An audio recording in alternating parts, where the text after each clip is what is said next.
can tell that $2 haircut he's got.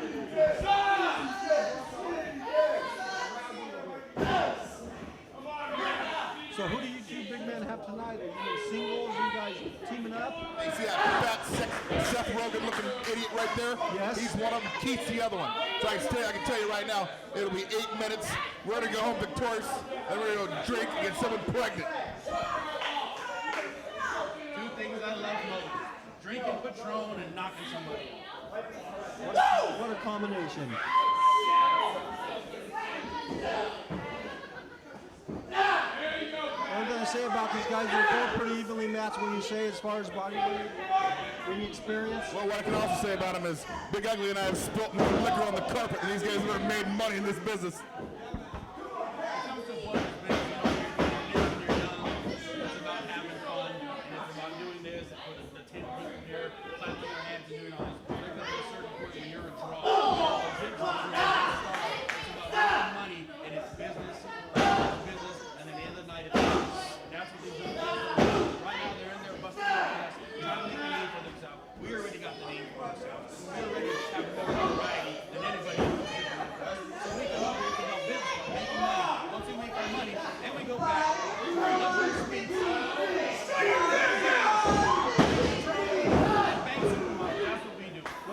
Let me ask you a question. Like you were saying, you guys are legit stars.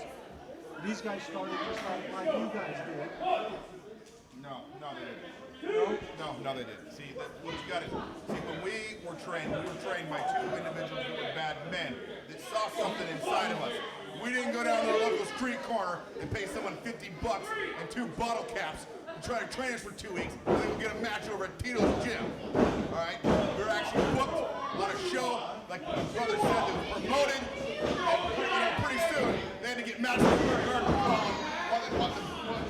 Big Ugly and myself to marquee, the headline, the main event, yada, yada, yada. These guys did not start the way we started. Well, I stand corrected and I do apologize. We trained for 2 damn years to get a freaking run-in in a show. Once we got that piece of crap, fat ass, we got out and started making some money.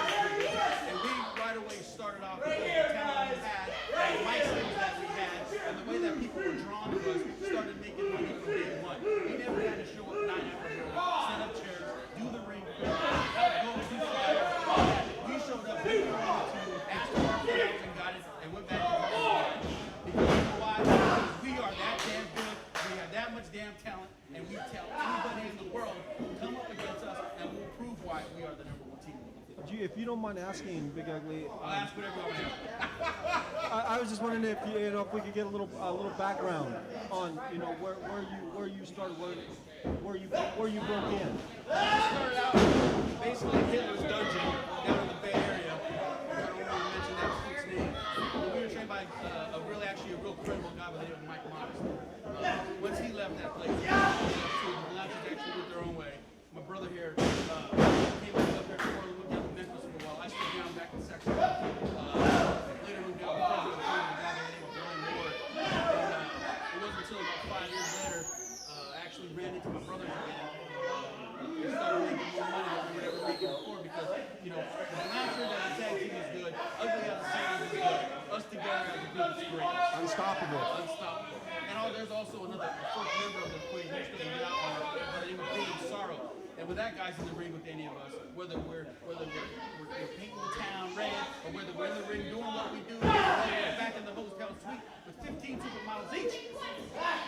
We prove why night in and out we're the greatest thing this industry has ever seen. And you mentioned Vinny Massaro. Were you guys out one time, if I do remember correctly, the Cartel? The Cartel, we're the top 2 greatest, actually the top 3. The Cartel, the Blanchard, and now the World Cup Connection. What we decided to do is to take the 2 best members of those tag teams and put them together. Let Bubba do his single thing, let Vinny do his single thing, and we decided to run in and run back and bring good quality tag team wrestling back to the city. So you guys, as a combined group, have just conquered the Northwest. Basically, and people mention that, and that's because people in this area's mind is so small. They want to see the picture of the Pacific Northwest.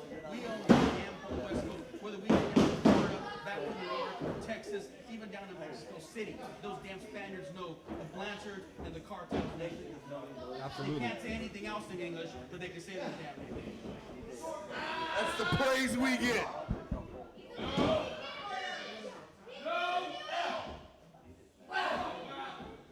if you want to hear more commentary like that, the Best of Big Ugly DVD will be coming out soon. And where can we get Skip that? Macho Man Randy Savage. Skip the Allies Tag Team one. You go to your Best Buy and you ask for Big Ugly Volume 1, and it's going to blow your mind. I'll tell you what, if you want to watch the WWF Tag Team or WWE Tag Team thing, basically what you're going to see, and I'm going to use my profit skills once again here, my brother. You're basically going to see a DVD of probably 3 discs of Triple H putting himself over. The man has never really been in a legit tag team other than when he teams with a star and for a couple months wins a belt because he has nothing else to do with himself. You're going to see some good quality tag team wrestling. The Blanchards are on there. Ugly and Massaro are on there. You're also going to see a bunch of singles matches on there. You're also going to see my kids on there doing their thing. You're going to see some great interviews. You're going to see that the Pacific West or the whole West Coast hasn't seen in a quality DVD. And I'm assuming that that's going to have some of the old Portland wrestling when you and the Cartel came down and dominated. Yeah, I wouldn't say we dominated. There was 2 teams at that time, and it was my brothers and the Cartel. We pretty much ran this area. They happened to do this pay-per-view, and the reason why the buy rates were so high was because the Blanchards were forced to wrestle each other, and the Cartels were beating the hell out of the Reno Scum. That is the sole reason why that pay-per-view sold. Now, that promoter happened to do some things a little shady under the table and ran away with some money, and they got shut down, and he made a lot of money off the Blanchards and the Cartel, and it pisses me off that I can't find his ass nowadays. And I know for a while he was number inmate 339 at South Block 4 getting changed around for a pack of smokes. But when I find his ass, whatever's left of his ass, I want my money, I want the buy rates from the pay-per-view, I want everything that's owed to me. Or he could be having a backyard barbecue with Caden. That's what I hear from what you've told me. The Caden's meat was on his grill. Yeah, Fruity Flakes and Caden Matthews had a barbecue. Caden put his meat on Frank's grill, and he loved it. He used barbecue sauce. You use Jim Ross's barbecue sauce? Frank Culberson doesn't even know who freaking Jim Ross is. He's such a self-mark. The only thing in wrestling he knows is his own name. I hope you people at home realize that you might be watching a Ricky Steamboat, Ric Flair match right in front of your eyes. I'm sorry, I'm pissed off when people get me to talking about this business. It just pisses me off, fires me up, because I see young talent like this in the ring, and I know what their future holds for them. A world of failure and broken dreams and broken bones and shitty payouts. The $2 payout. Baloney blowouts, Little Debbie's, and the back of a Cadillac. Not even a good one. I'm talking about a 65 broken down one they're going to sleep in. Future for all these young kids, because they let it happen to them, is nothing more than a bunch more years of doing ring crew, handing out flyers for no money, and making other people a tripload of money for other people. Yeah, they're going to get some good YouTube footage, and yeah, they're going to get a couple of fancy DVDs that they get at a discount rate. But what they don't realize is it's tearing up their body, and if their money ain't there, just get out of the business.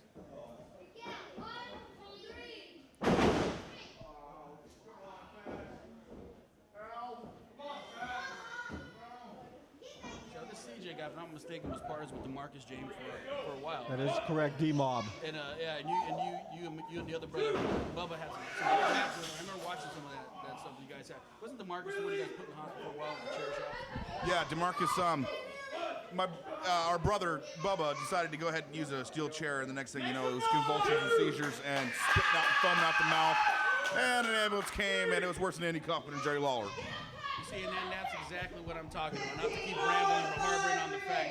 The end of that night, that kid was in the hospital with probably one of them freaking decatheters up his little penis, tubes in and out of him, and his wallet was empty. While we were back at the Ramada Inn in room 345, partying till the wee hours of the morning, drinking Patron, drinking Corona, and a bunch of sodas all around us. The difference is we got paid for that, and we came in injury free. Because I'll tell you right now, this is the kind of crap that just kills this industry when a big fat tub of crap like him, who's already been fined for being out here at ringside, and Dan is in the common sense to keep him back. And there you have it, folks. The winner. So of Dan the man. Large. Hold on, I think Dan's gonna talk to you. again, quit combing your mane. So you're just going to